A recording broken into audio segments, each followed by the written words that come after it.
Joining me to discuss this and make sense of it is security consultant Darlington Umoru. Good morning, Darlington. Good to see you. Good morning, Mike. Great. Looking good as usual. Oh, you look amazing too. Oh, really? Thank you. All right, now Niger State has been in the news for a very long time on relating security challenges. Although not only Niger State, but there has been a recurring issues in Niger State. The governor at the time was reported to have traveled abroad to seek certain solutions to the issues, and he's back now launching a vigilante corps for around security. What do you make of this? Are we seeing the end of challenges in Niger State, security challenges there now? What a question. Are we seeing or are we expecting to see end of insecurity in Niger State? Niger State has been in the news for some time, you said, but you forgot to add that it has been in the news for the negative reason. Yeah. Let's look at history. Niger State, up until recently, was a very peaceful state. Was one of the very few peaceful states that was not experiencing crisis in terms of insecurity so much in the north. Up until, you remember when the northern governors decided that they wanted to tackle insecurity and they were looking at ways of discussing with bandits and the rest of them to finding a lasting solution to know what they actually are in need of. El-Rufai, the governor of Kaduna State, did make a statement that himself, the Niger State governor, and one other governor were not interested in that interface. That for them, it's a total war declaration. Shortly after that, we had the first kidnap. Not the first now, first major kidnap after that's a statement. Since then, Kaduna State, Niger State has not really known peace. Who suffers it? The children. The target has been on schools. You remember that even when the governor was traveling, there was a kidnap incident. In the midst of that, he still left the state and traveled and handed over to his deputy governor. We're talking about the lives of humans. We're talking about the lives of those who will rule this country tomorrow. We're talking about the lives of captains of industry who will help the economy of this country tomorrow. We're talking about those who will help the image of this country, perhaps. We're also talking about those who will end insecurity in Nigeria. And yet, in the midst of kidnap, just when it happened, you still were traveling to do what?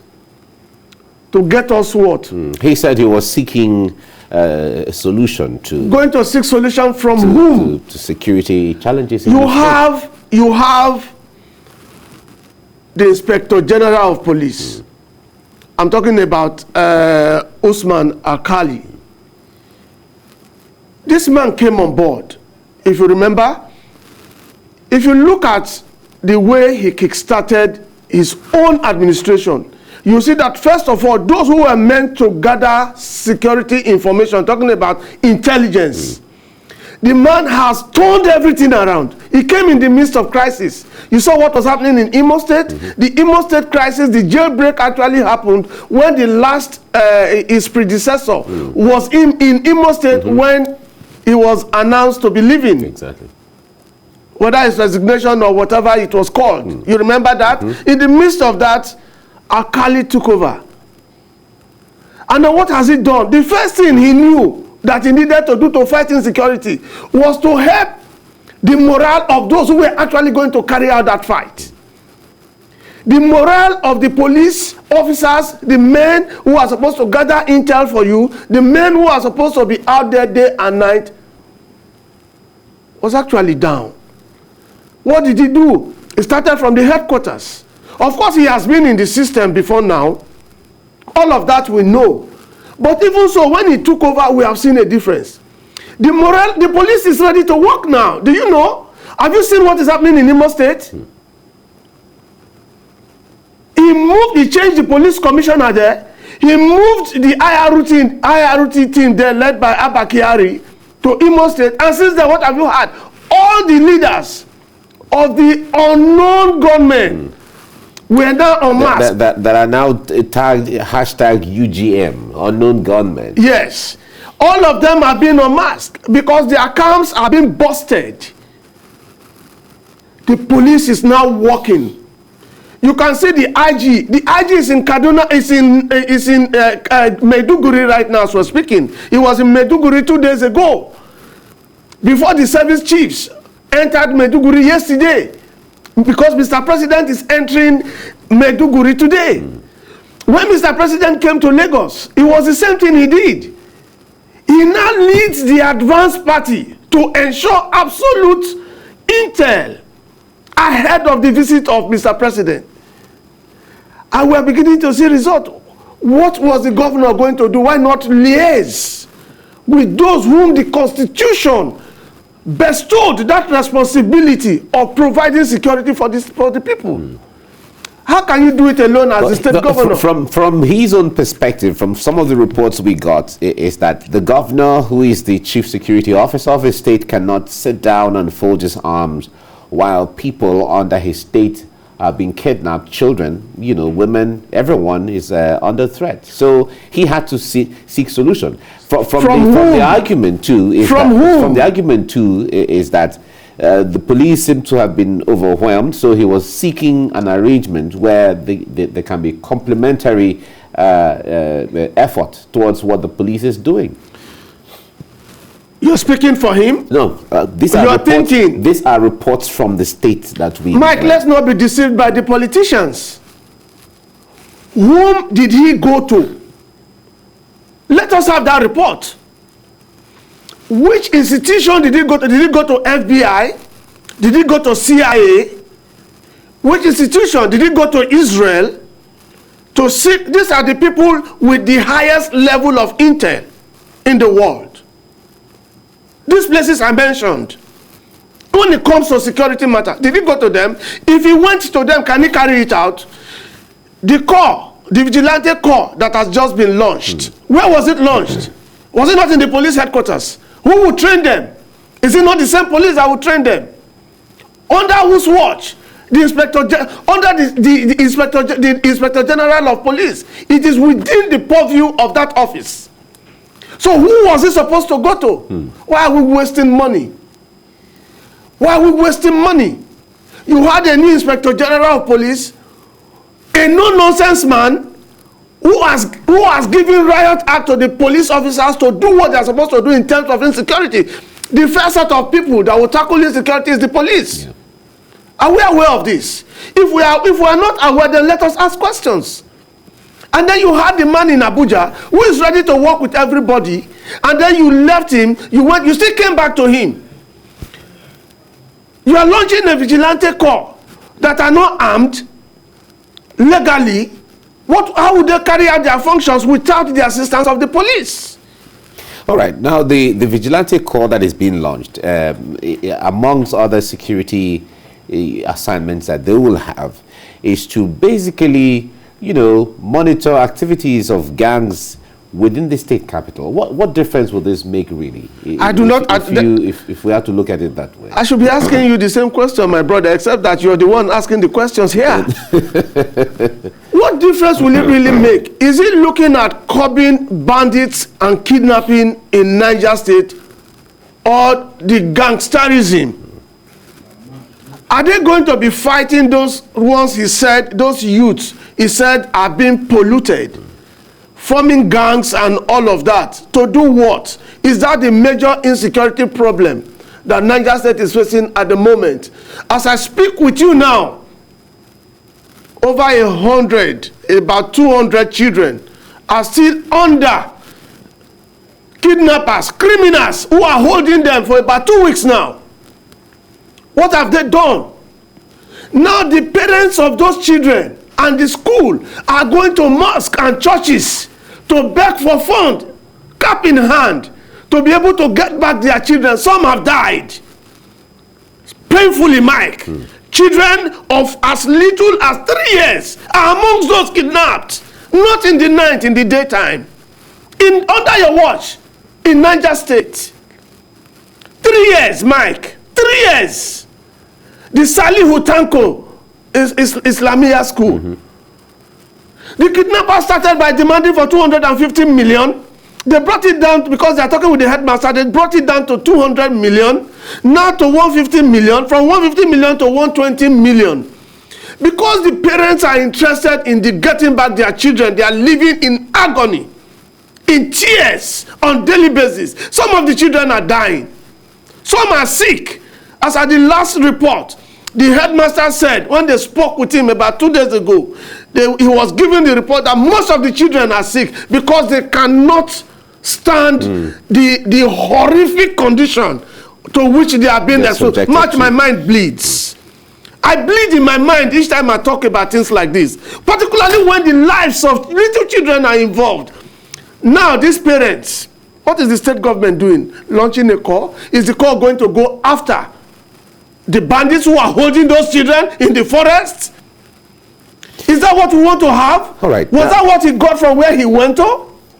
Well, we don't have details of where he went to yet. Maybe as time goes on, we might get details of where he went. But you are beginning to see the results. And all of that. Launching of a corps. Now, there was a statement credited to him when he spoke to the press sometime that the government was tricked into the bandits tricked the government to collect ransom and then it's using it against them. Do you? Although we have heard the statement where he has said we will not pay ransom anymore, that also resonates with the governor of Kaduna State and some of the governors generally.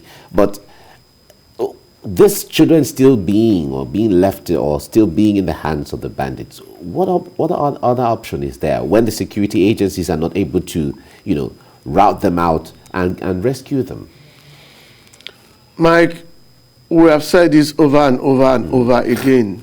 The situation is painful. But before now, we have been having these issues. The security agents, are they overwhelmed? That's the question we ask ourselves. What was the moral state of the security agents before now? I just talked about that a little while ago. Not just the police now, what about the military? What was their moral state? The chief of staff that died in recently in the air crash visited the theater of war, where he tried to raise the morale of the soldiers. When I say soldiers now, I'm referring to the entire military representatives.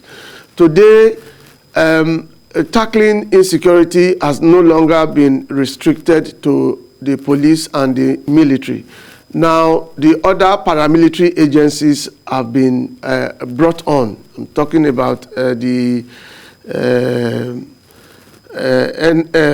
NSCDC and the rest of them, the DSS, and But if we want to look at it, are they overwhelmed? What was really wrong before now that would have not been really able to tackle to a halt what we have been suffering? A lot of factors. Again, except you want me to be sounding like a broken record. Again, when the new chiefs came on board, the NSA, the current NSA Monguno, cried out to say that the weapons that the country gave out billions of dollars to be purchased by the outgone security chiefs were nowhere to be found.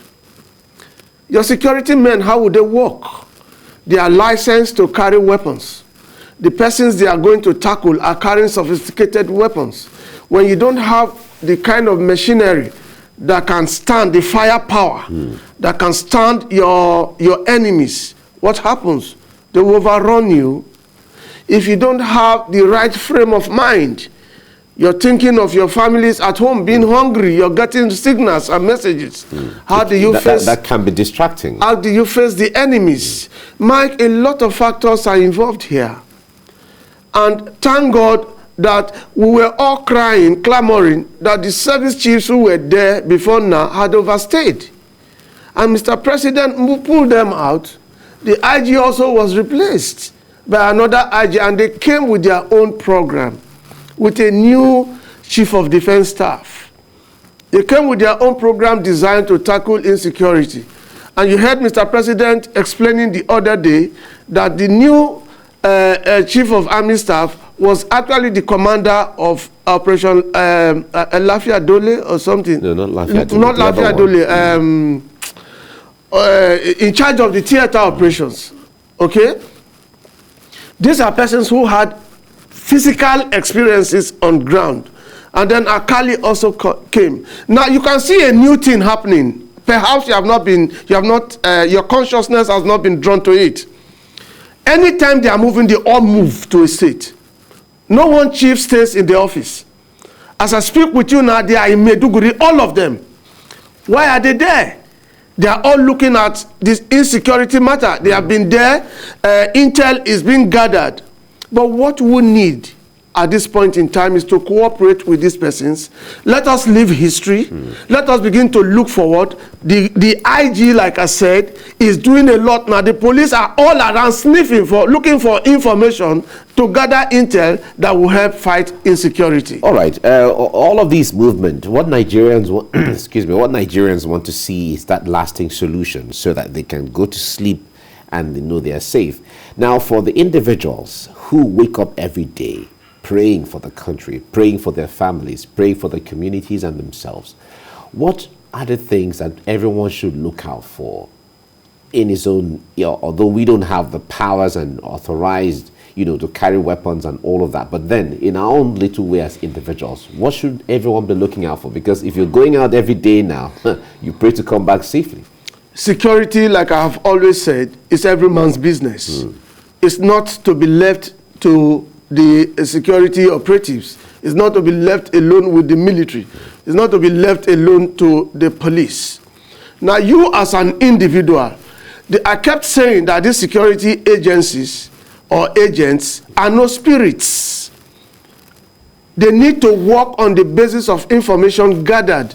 And severally, I had defined what intel is all about. Information plus analysis. Information includes images. Information includes what you tell me. Mike, you see strange movements at night. Daytime, you saw strange people coming into your area. If you live in an estate, for instance, you're coming back from work, you begin to see strange faces sitting around your places, whether in the form of beggars or in the form of anything, or people, you see strange movement. What do you do with such information? Do you just pass them and say it's not your business that you have a security man out there and you go to sleep?